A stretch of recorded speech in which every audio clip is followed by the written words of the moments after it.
Hi everyone, কেমন আছো তোমরা সবাই? আশা করি সবাই খুব ভালো আছো। তো আজ আমি চলে গেছিলাম কোণারকের সূর্য মন্দির।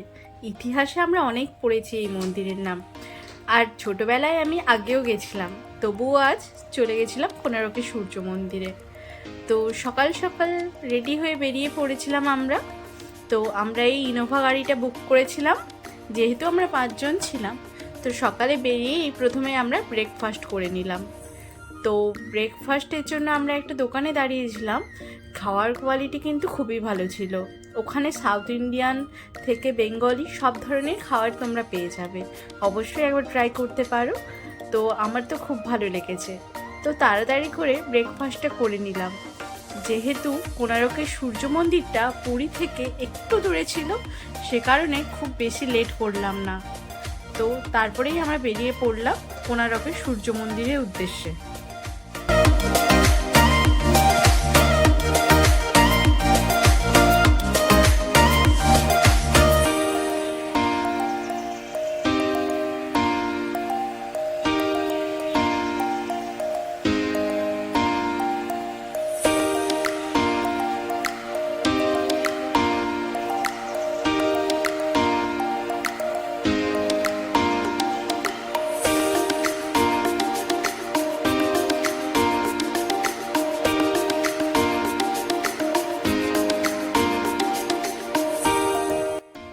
আমাদের পৌঁছাতে প্রায় 1.5 ঘন্টা মতো লেগে গিয়েছিল। তো আমরা এখন পৌঁছে গেছি কোণারকের সূর্য মন্দিরের সামনে। তো সামনে ঢুকেই আমরা একটু দাঁড়িয়ে গেলাম। ওখানে একজন দাদা সেলফি স্টিক বিক্রি করছিল।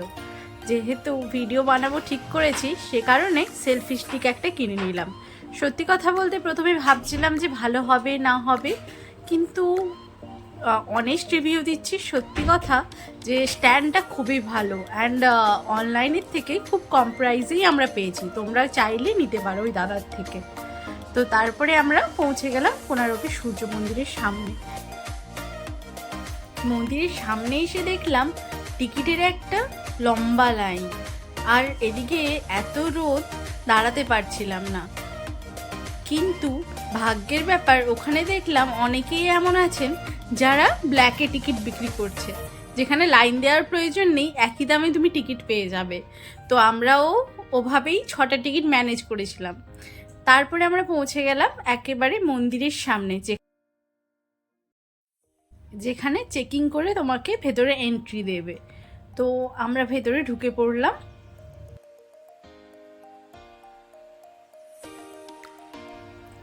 ভেতরে ঢুকেই দেখলাম সামনে মন্দির, কিন্তু সামনে মন্দিরটার যাওয়ার আগে ছিল একটা সিঁড়ি। ওই সিঁড়ি পেরিয়ে গিয়েই তারপরে ছিল অরিজিনাল মন্দিরটা, যেটা রথের স্ট্রাকচারে তৈরি করা। এরপর তোমরা পুরো ভিডিওটা দেখতে থাকো। প্রথমেই আমরা ঢুকে দেখলাম একটা ম্যাপ দেওয়া আছে, মন্দিরের ম্যাপ, কোথায় কি আছে। মন্দিরটা এত সুন্দরভাবে ডিজাইন করা ছিল, সত্যি কথা আমি দেখে এটাই ভাবছিলাম যে কারা এত ট্যালেন্টেড, যারা পাথর কেটে এত সুন্দর করে ডিজাইন করেছে। দেখো ভিডিওটা তোমরা পুরোটা, যদি ভিডিওটা ভালো লাগে আমাকে কমেন্টে জানিও অবশ্যই। অ্যান্ড তোমরা সবাই খুব ভালো থেকো, পুরো ভিডিওটা দেখতে থাকো।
মন্দিরের ভেতরে এসে দেখলাম একটা জায়গাতে অনেক লোক ভিড় করে আছে।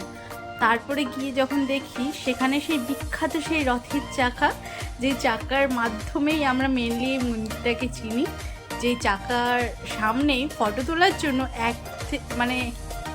সেই চাকার সামনে ফটো তোলার জন্য 100 জনের বেশি লাইন দিয়ে আছে।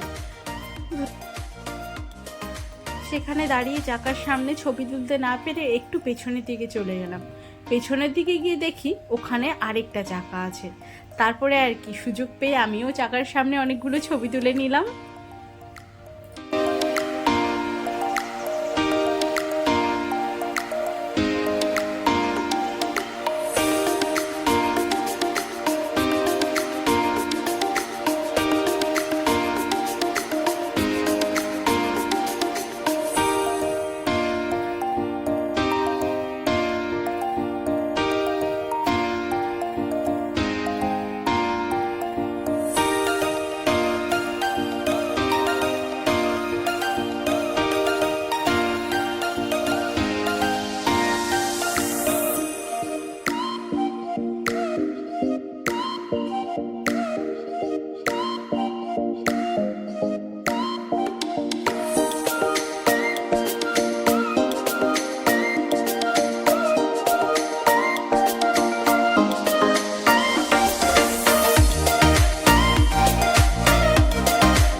যেহেতু আমাদের আরও অনেকগুলো জায়গায় যাওয়ার কথা ছিল, সে কারণে আর বেশিক্ষণ অপেক্ষা করলাম না। পুরো মন্দিরটা দেখার পর তাড়াতাড়ি আমরা বেরিয়ে পড়লাম অন্য স্পটের উদ্দেশ্যে। বাইরে বেরিয়ে রাস্তায় পৌঁছানোর জন্য অনেকটা হাঁটতে হয়, তো তারপরে আমরা বেরিয়ে পড়েছি মন্দির থেকে।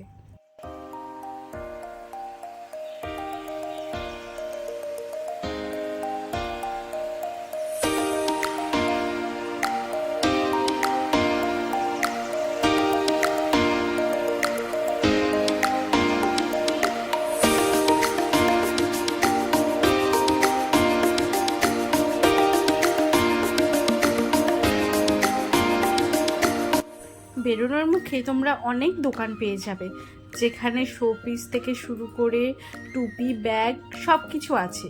যেহেতু অনেক গরম ছিল, তাই আমরা সবাই মিলে একটু শশা খেলাম।